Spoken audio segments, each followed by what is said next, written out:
Olha, o Lula fez uma avaliação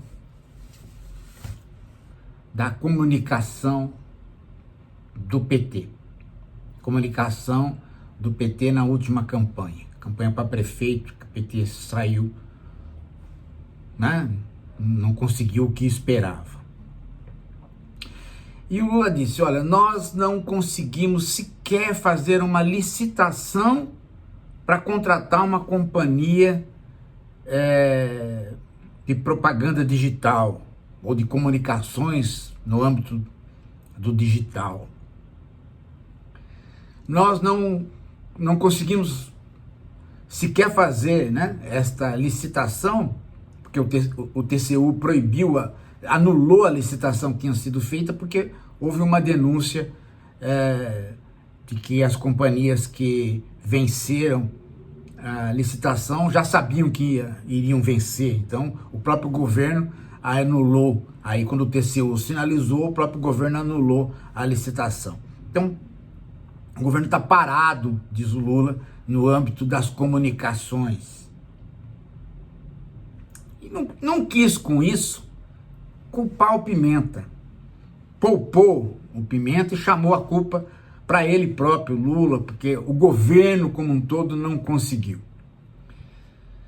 Eu vou tocar nesse assunto de novo. Eu sei que quando os petistas me escutam nesse assunto, eles ficam enraivecidos. Eles não... Muito dos petistas tendem a achar que é uma implicância. Mas se tem uma pessoa que não é implicante com o PT, essa pessoa sou eu. Se fosse para implicar, meu Deus do céu, né? O problema é que a esquerda é reflexiva, ou ela é reflexiva e crítica, ou não tem sentido. Ela tem que ser o respiradouro. Então nós vamos levantar as questões que nós já levantamos há muito tempo e que o PT não escuta. Veja, há quanto tempo nós estamos criticando a escolha do Paulo Pimenta para ministro das Comunicações? Desde o primeiro dia que foi escolhido. Só agora o Lula percebeu que ele é incompetente? Quer dizer, há uma parte do partido que escolheu o Pimenta. Há uma parte do partido que bancou o Pimenta perante o Lula. Há uma parte do partido que é petóide, ou seja, o petista debilóide, ou peturro, o petista burro. Qual é esta parte do partido? Esta parte do partido é a que insiste, meu Deus do céu, né, em analisar as coisas pelo dado imediato, sem a consideração histórica das situações. Então, chegou-se a uma conclusão de que a juventude foi ganha para o âmbito do anarcocapitalismo, para o discurso antissistema, por conta dos meios digitais.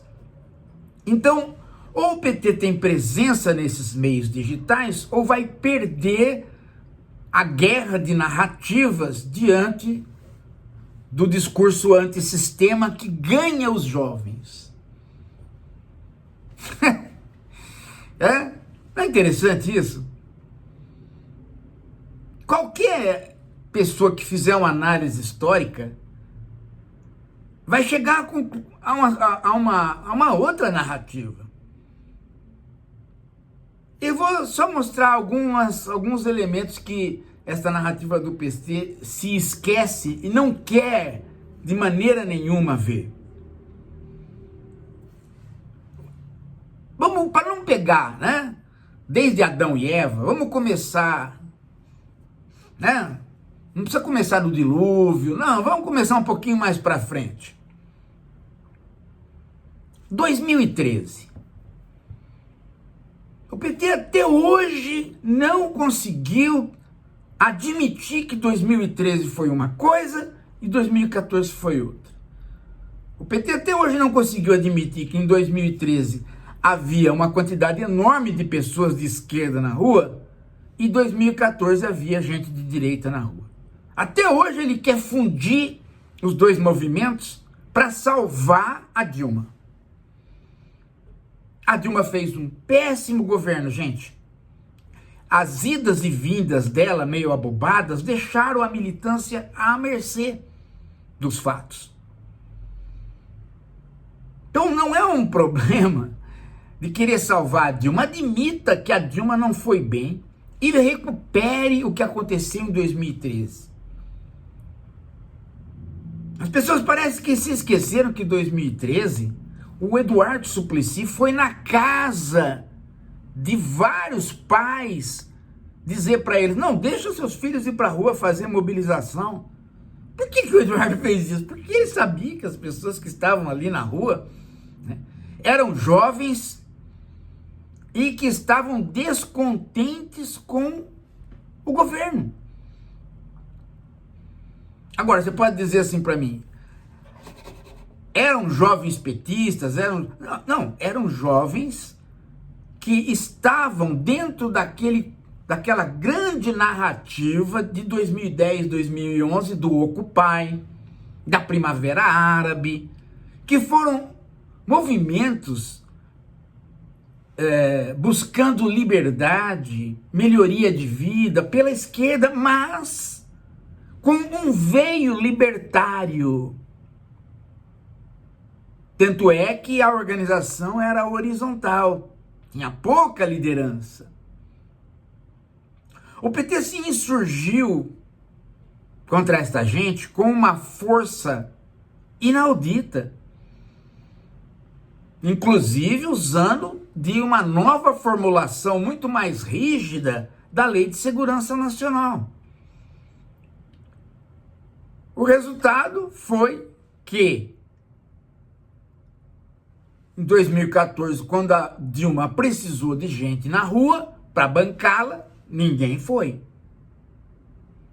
Ela estava queimada. Na época, o próprio Lula fez um diagnóstico correto. Ele disse: nós melhoramos a vida da população. E quando você melhora a vida da população, ela fica mais exigente. Ela quer mais do que foi dado. Mas o PT não ouviu. E o próprio Lula acabou sendo levado pelos fatos sem conseguir controlar o partido. Por que eu estou dizendo que tem que levar em consideração 2013? Para perceber que este movimento de individualismo, de participação na mídia, de gosto pela autonomia, este movimento que hoje a gente assiste, fazendo a cabeça da juventude pela direita, e que já aparecia em 2014, ele estava em 2013 presente, mas não pela direita, pela esquerda. Tinha muita gente libertária de esquerda e muita gente do PT ali.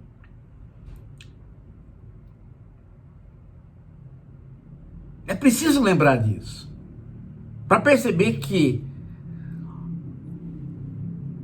o neoliberalismo, ele é uma vertente de direita do movimento antissistema, mas o tempo todo ele disputa com outras vertentes libertárias da esquerda. Ele é de direita, mas ele disputa com a esquerda a ideia de maio de 68 de é proibido proibir. A ideia de liberdade individual. Não pode se esquecer disso. Não pode se esquecer que uma série de pessoas são antissistema pela esquerda. Né? E que se hoje elas apoiam as leis democráticas, as leis republicanas, elas o fazem porque a direita está se insurgindo contra esta democracia que está aí. Mas muita gente de esquerda gostaria que essa democracia que está aí fosse superada por uma democracia mais ampla e não menos ampla. Mas isso não pode mais ser mais falado, porque a direita ganhou a ideia de que antissistema é ela. E aí não se considera como que houve as disputas até se chegar nisso. E claro que, no meio disso tudo, há de se computar o quanto que foi problemático para o PT ficar no governo e ter que fazer o papel de partido da ordem em determinado momento. Principalmente no momento em que, né, uma parte da aliança partidária fez com que o Michel Temer e os liberais tivessem força no governo, a ponto de a Dilma ter nomeado o Levi. Lembram? Então tem que se considerar que nós estamos ainda dentro desta vibe. Ainda há muita gente que vem para a esquerda com uma perspectiva de mais liberdade.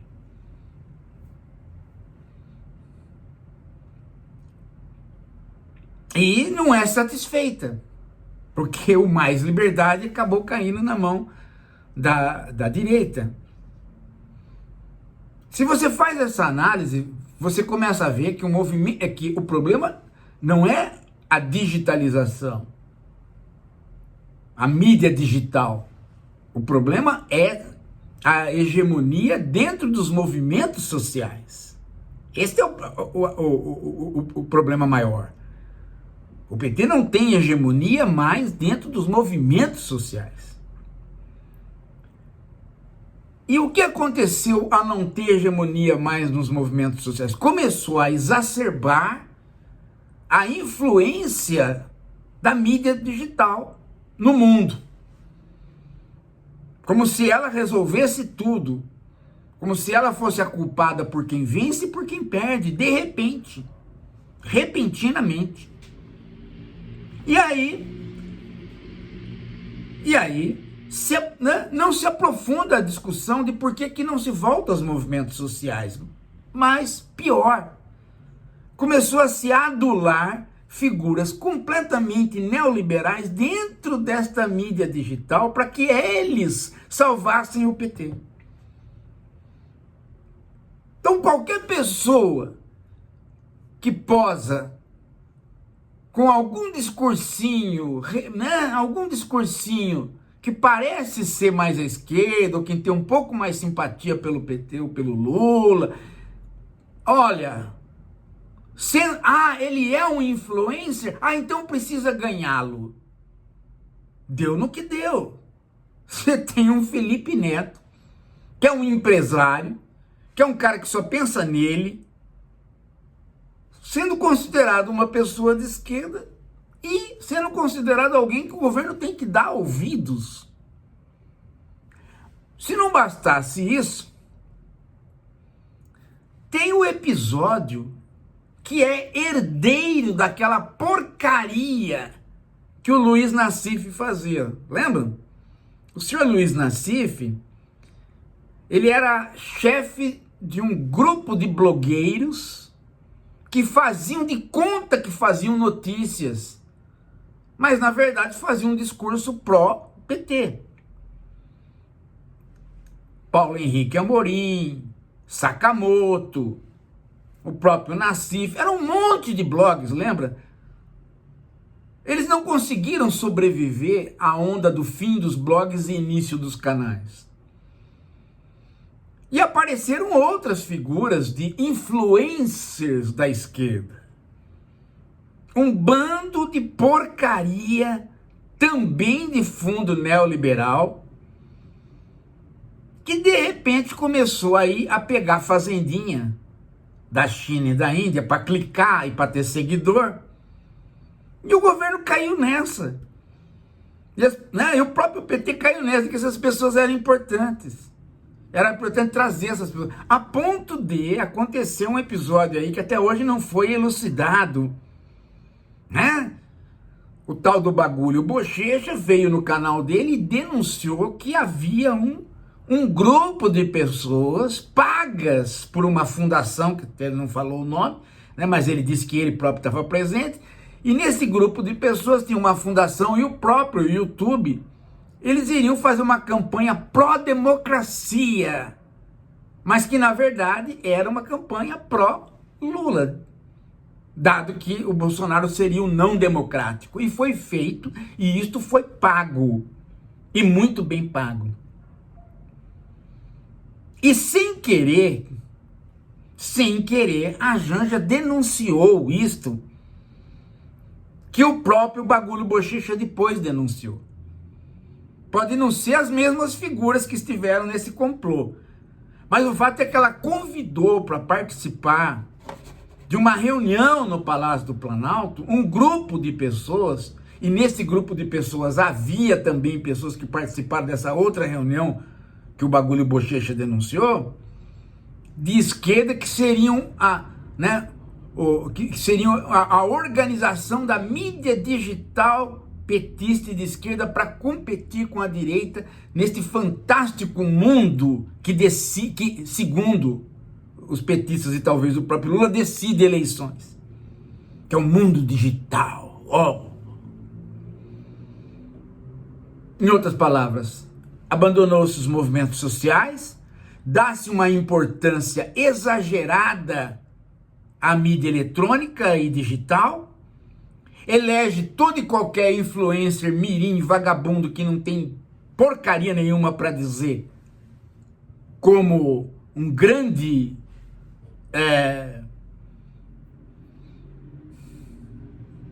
um grande achado da esquerda, e não se faz a tarefa de casa. A tarefa de casa é botar o próprio partido como porta-voz dos seus feitos. Se cada ministro, se cada secretário não tiver ele próprio o seu discurso e o seu modo de chegar à população, não há o que fazer. Pode contratar um monte desses canaizinhos vagabundos para repetir o fenômeno Nassif nos blogs, pode contratar o marqueteiro que for, que não vai virar nada. Tudo bem, você pode falar assim para mim, professor, mas igual a burrice do Paulo Pimenta não tem. Não tem, porque o Paulo Pimenta, ele é o peturro, o petista burro, ele é o petoide, o petista debilóide, porque ele é exatamente o cara que ficava nas redes sociais inventando teoria da conspiração, que a facada não existiu, e um cara desse, você deixa falar, mas você não traz para o interior de um governo, porque ele faz parte da periferia. Então, gente como Paulo Pimenta, o Peidempaf, ou outros ministros que nem conseguem aparecer, nem para aparecer serve. Então, o partido não tem voz pelos próprios ministros. Tem que ter voz pelos próprios ministros. E tem que cada ministro ter o seu canal digital influente, realmente, não influencer. Tem que ter o teu canal digital para comunicar efetivamente ao seu público, aos seus interessados. Não é possível que tenha tanto professor no Brasil e o MEC não tenha um canal de comunicação do ministro com os professores e os alunos. Nem em época que é necessário. Nem na época de vestibular você tem. E a mesma coisa para todos os outros ministros. No máximo o que acontece é avisar o ministro que tem que agradar o agro ou agradar o mercado. Aí fica todo mundo, a Haddad tem que agradar o mercado, o outro lá tem que agradar o agro, entendeu? Mas não se quer fazer política. Se a internet ganhasse a eleição, o Ciro Gamer teria tido voto. Fez menos voto que a Tebet, que não tinha nenhuma mídia na mão. Nem tinha canal, nada. É isso que precisa entender, gente. Ninguém ganha eleição por comunicação ou por propaganda feita em pacote. As pessoas ganham eleições ou têm melhoria na hegemonia política quando elas têm projetos que são feitos e comunicados por elas ao público delas. Este é o truque. O truque é este que o próprio presidente sabe porque ele faz assim. Mas o governo não faz. Agora, se quiser entender a mídia digital, aí é outra questão. Que é outra questão também que o PT não consegue entender, é a própria mídia digital. Por quê? Porque boa parte dos intelectuais do PT não estudam, não sabem do que se trata e ficam à mercê. A visão que boa parte do PT tem da máquina, dos algoritmos, do computador, da internet, é a visão da burrice, da burrice, da burrice. É aquilo que eu caí de costas, porque lá em 2010, 2011, 2013, a Marilena Chaui não sabia como é que funciona a internet e os algoritmos. E ela está com a mesma visão ainda hoje. E muita gente com aquela mesma visão. Mesmo o PT tendo gente de esquerda que estuda a questão e já até escreveu sobre isso. E não é gente desimportante em cargos por aí, não. Tem o professor Marcos Dantas, da UFRJ, que deve estar aposentado, mas ele tem um catatal escrito sobre mídia digital, sobre capitalismo de plataforma.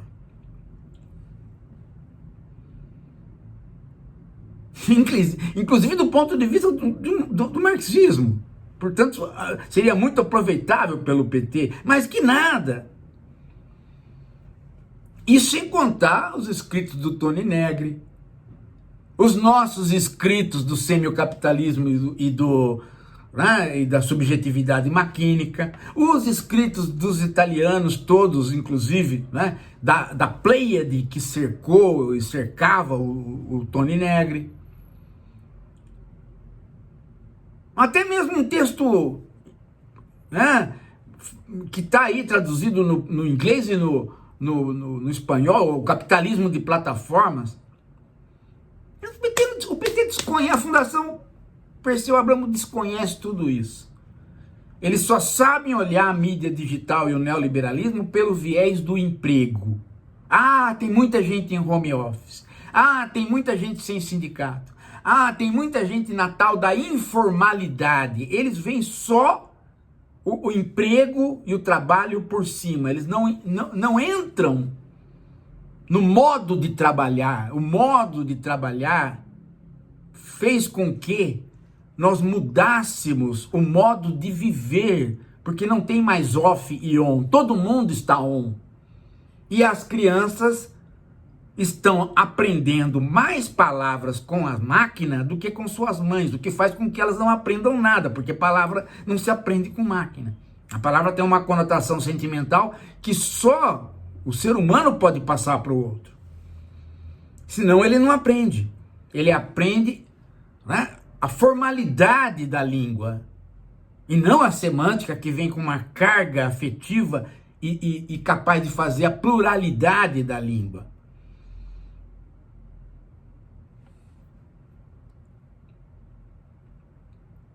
O PT vai tirar o celular, e os governos estão tirando o celular da escola, porque está atrapalhando o professor. Mas eles não sabem o quanto está atrapalhando o desenvolvimento cognitivo e emocional. Eles não vão atrás desses estudos. A Fundação Perseu Abramo, ela tem uma visão sobre o trabalho, que é uma visão formal, é da quantidade de informais, quantidade de não informais no trabalho, quantidade de home office.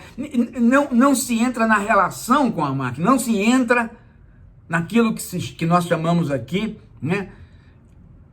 pelos autores italianos, subjetividade maquínica. A gente precisa entender que a subjetividade do neoliberalismo, acoplado à intervenção dos algoritmos, criou a subjetividade maquínica. É isso que é preciso entender para entender a mudança da alma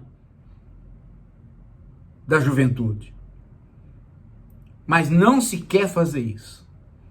E aí, meu amigo? E aí?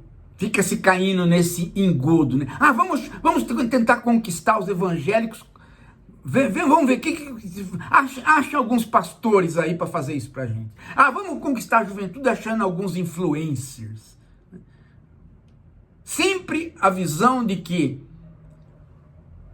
não entra no problema, de quem capta né? Capta o ambiente por fora.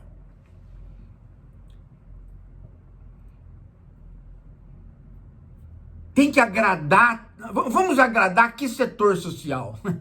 Tem gente no PT querendo agradar o mercado.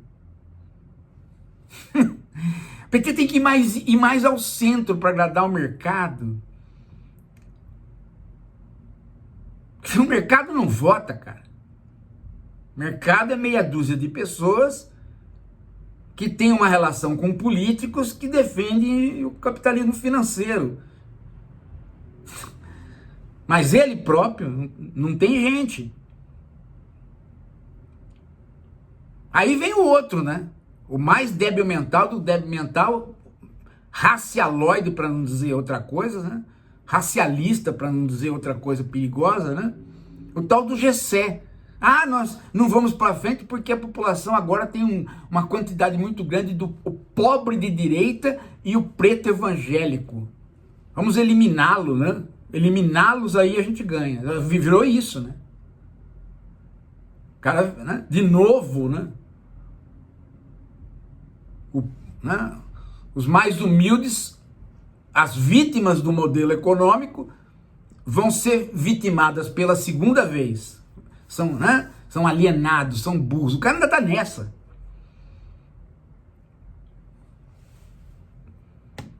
Impressionante, né? O Lula ganhou a eleição, porra. Portanto, como é que faz? Né? Quer dizer, quem tem um serviço prestado à nação e consegue explicar para a população qual é o serviço prestado à nação, ganha.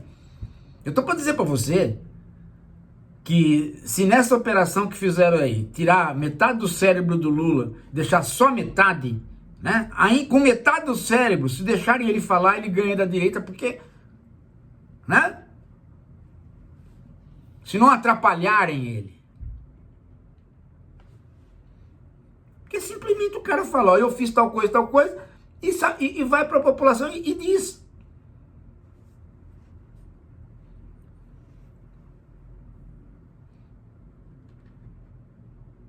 Por exemplo, o Haddad até agora não teve coragem de dizer que o dólar subiu por razões especulativas. Porque o mercado, não é assim que fala. A população fica escutando isso e fala, mercado, do que ele está falando? Eu fui no mercado hoje, fui no supermercado, fui no mercado municipal. Do que ele está falando, esse tal de mercado? O que é isso que ele está falando, que eles culpam? Não está explicando nada. A Tebet, né? Eles não explicam. Tem que explicar o que é o dinheiro a juro, o que é especulação, por que dólar sobe, tem que explicar com uma linguagem que as pessoas saibam do que se trata. Os jargões de cada área do conhecimento vão se especificando de tal maneira que chega uma hora que a pessoa fala assim, mas do que tá, né? Que nem a Maria Ângela entra e começa a falar o medicalês, né? Porque a operação tal da cabeça, né? Não, peraí, traduz isso daí, caramba. Traduz isso. Tem que traduzir. Como é que você vai lidar com o doente se você não consegue traduzir a doença dele para o linguajar dele? O PT não consegue mais fazer isso. Sabe-se que o dólar subiu por especulação. Então explica o que é especulação, quem é que faz, por que que faz. Mas explica da maneira que todo mundo possa entender e entender que está sendo lesado. Agora, se manda o Gessé explicar, ele não, você pobre de direita, você, uma hora eram as elites do atraso que fazia, né? Agora é o pobre do atraso. Quer dizer, você dá um tapa na cabeça de um cara desse para ele perceber que ele é o atraso e mandar embora. Não dá, gente. Tem condição? Não tem condição um setor chamado comunicações ser confundido com propaganda. Propaganda, você faz propaganda quando você não tem conteúdo para dizer. Quando você tem o conteúdo, você faz comunicação.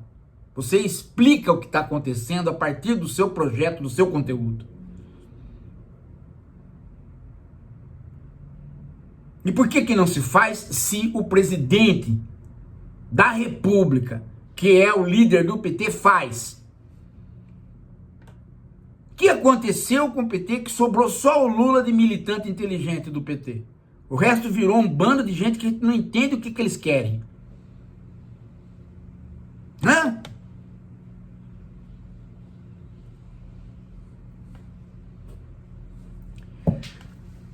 É isso. Daqui a pouco a gente volta.